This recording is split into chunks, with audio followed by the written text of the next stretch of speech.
My ninjas, what is good? The time has come. We got the kit details for both Cinderella and Marciana. We're gonna do Cinderella first, and then we'll do Marciana afterwards. I'll post a video afterwards. But y'all already know how we do here. We're gonna react to the motion demonstration, and then we're gonna dive right in without any further ado. Let's do this. God damn. What, bruh? Why couldn't we get this as a why couldn't she swap in game between these two swimsuits? Cause it's such a waste for it to be just a part of a lobby animation. God damn it. Anyway, moving on.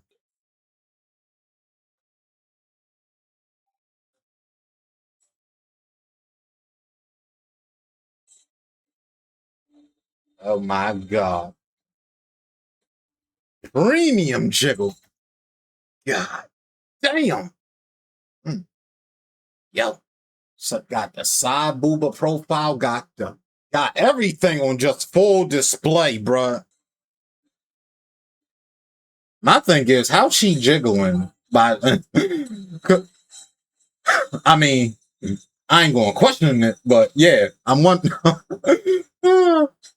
She looks absolutely gorgeous, though. Very beautiful. Hold on. Ain't no wait. Is it me or is the camera a bit further zoomed in than normal? Like they really trying to show off her assets.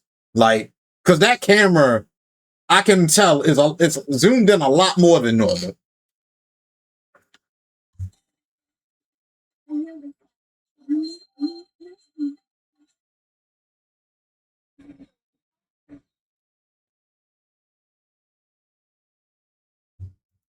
That was the best minute and 19 seconds of my life right there. Oh, all right.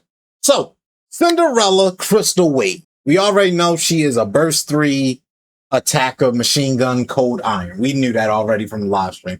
Just a heads up. I did read her skills ahead of time. I know I normally read these like first impressions and all, but I really had to sit and read her skill 1 a couple times to get, and I still don't fully quite understand it, but we gonna go over it anyway. So skill 1, beautiful. So activates upon reloading to max ammunition while in the preparation for charge state. Effect. So changes the weapon in use sniper mode, so she can swap between both MG and sniper rifle, as y'all saw in like the motion demonstration. So yeah, so she has a charge time of 1 second. Deals 62% of final attack. Full charge damage is 250% of damage. Max ammunition capacity is 15 rounds, which honestly is pretty high for a sniper rifle unit, or for a sniper rifle in general. Effects 1, gains pierce, so she'll be able to pierce while in sniper mode. Effect 2, activates when performing a full charge attack. Expends ammo, amount 40 rounds. Now, I'm gonna be completely honest. I do not know what that means. That expends ammo, like, terminology is a new one for us. So I don't exactly know what that means when it says expends ammo, 40 by 40 rounds. And then the additional effect 3, charge time is fixed at 1 second, so you wouldn't be able to further reduce the charge time with things like charge speed, OL lines, and stuff like that. Remove condition. Reloads to max ammunition while in the preparation for charge state. So, once she runs out of ammo, she'll return back to MG mode and start spraying and praying. Okay. Activates at the start of battle. Effect. So, attack damage is up by 24% continuously, which is very good. For those who don't know, in the damage formula, attack damage is the final multiplier in the damage formula, so that's very good. And then activates upon reloading to max ammo. Affects self preparation for charge. Okay, I understand now. Okay, so that's how you get to the preparation of charge state. You gotta reload to max ammo, and then you go sniper mode. Got you. And then reload time is fixed to 3 seconds for 6 seconds upon firing the last bullet. Okay, cool. So she'll lose that buff when last bullet is fired. And then activates every 5 seconds. Affects the enemy nearest to the crosshair. Deals 900% of final attack as damage. That is a lot of damage, especially final attack. That means all your OL lines, your buffs from other characters is going to be taken into account. Activates each time total ammo is consumed by allies reaches 200. Affects all allies. Fills burst gauge by 12%. So, for those who know, like characters like Siren also have a similar ability where after a certain amount of shots fired, the burst gauge will fill by a certain amount. So this is going to be paired very, honestly, very well with characters like Siren and other characters who have it, who buffs burst speed or burst gauge. All right, moving on to skill 2. Mode swap activates at the start of battle and when using burst skill effects. So, decoy creates an avatar with 70% of the caster's or the skill user's final max HP. This effect is continuous. So, similar to what she has in her normal form or the regular Cinderella, she has this decoy that will take all the damage for you and can be used to cheese like a lot of one-shots. Now, I will say the only difference here is that since this version of Cinderella is an attacker, she won't have nearly as like much HP as her defender mode, but still something else taking damage for you instead of you is always good in my book, so doesn't matter. And activates at the start of battle, affects self. Attack is up by 29% continuously. Just giving herself more damage. Got you. When sniper mode takes effect, affects self-destroy. Damage to parts is up by 26% continuously. Removes pinpoint. Activates at the start of battle. And when sniper mode is removed, affects self. Pinpoint damage dealt when attacking core is up by 20% continuously. Removes destroy.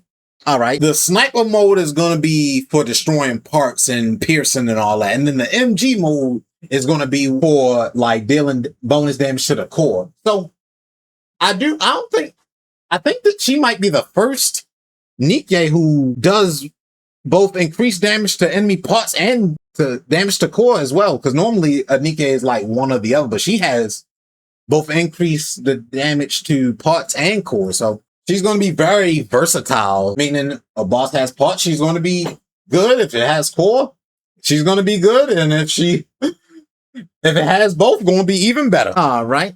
So activates when entering full burst. Effect after this unit uses her burst skill. Effects vary according to this unit's current mode. Only one effect is applied. Activates while in sniper mode. Affects all enemies, including parts.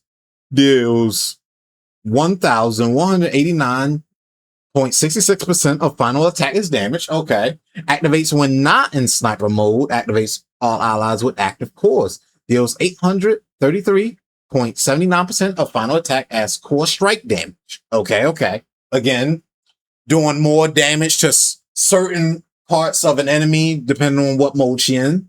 Cool. And then her burst skill.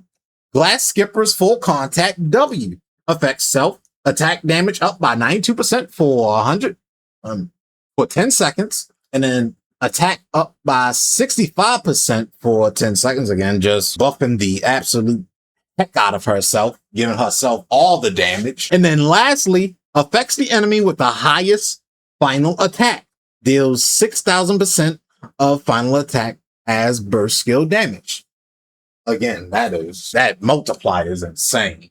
But anyway, let's go over so her direct competition is Rappy Red Hood. Again, so for those who don't know or may have forgotten, Rappy, although she is fire coded, she is iron coded technically. If paired against an electric unit, she does strong element. So her direct comparison is Rappy. And not gonna lie, Cindy might actually give Rappy a bit of a run for her money, depending on just reading all this on paper. Rappy would be our strongest iron code unit. And then after that, I'm trying to think who would be next after Rappy. Maybe Raven, I would think. Yeah. To be fair, iron is kind of finicky.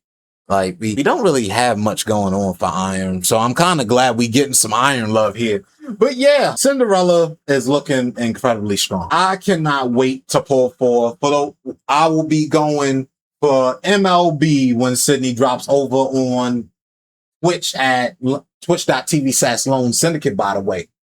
So if you're catching that, if you're watching this video before then, go over and give me a follow, and I would love to have you there. But anyway, my ninjas, that will be all I got for you. If you enjoyed the video, you already know what to do. Reach out and slap that like and subscribe button right in the bare cheek one time. Just like how you want to slap Cinderella here right in the bare cheek one time. Leave me a comment telling me who you're most excited to pull for this summer. Be on the lookout for my Marciana video. It will be up shortly after this one. And until next time, ninjas, roll out.